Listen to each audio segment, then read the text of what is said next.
Remote viewing has 3 phases, and each have their own potential pitfalls. This is why high-quality professional remote viewing training is crucial. Why is this so important? Because errors in each phase can compound one another, leading you astray and producing results which are not useful or meaningful for you. We'll explain this in more detail with examples in just a little bit. Getting the best information from a remote viewing session begins with approaching the problem correctly. If a remote viewing target is set up to be too broad, such as the planet Earth, session results will be so broad that they won't really be useful. Through proprietary research over the past 35 years, professional remote viewers worldwide have developed a language recognized by the matrix. These are known as cues.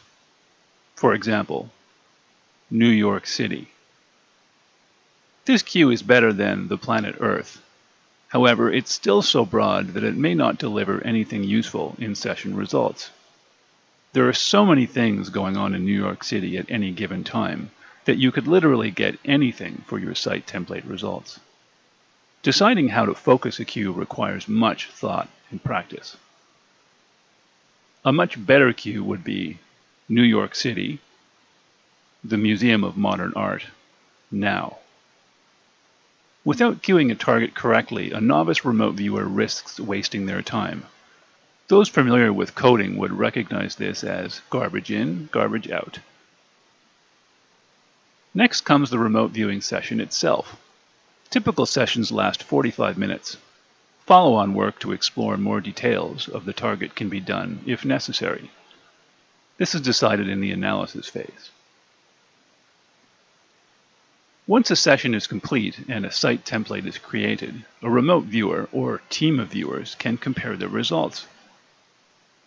To fully understand session results, sometimes further aspects of the site template are explored in a follow-on session, which often produces high-quality rendered drawings, such as these.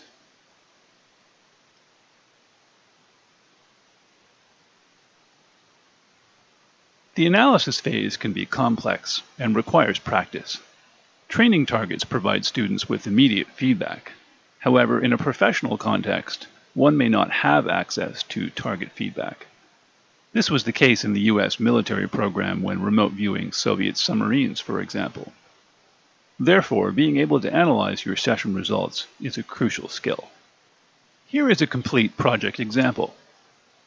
Let's say someone wants to know their optimum investment. In phase 1, they may choose the cue, My Optimum Investment. As mentioned before, through research, professional remote viewers have developed a standardized list of terms and phrases which do provide accurate results. My Optimum Investment is a well-recognized cue. A complete list of recognized terms is provided in training. Next, they would proceed to phase 2, the remote viewing session itself.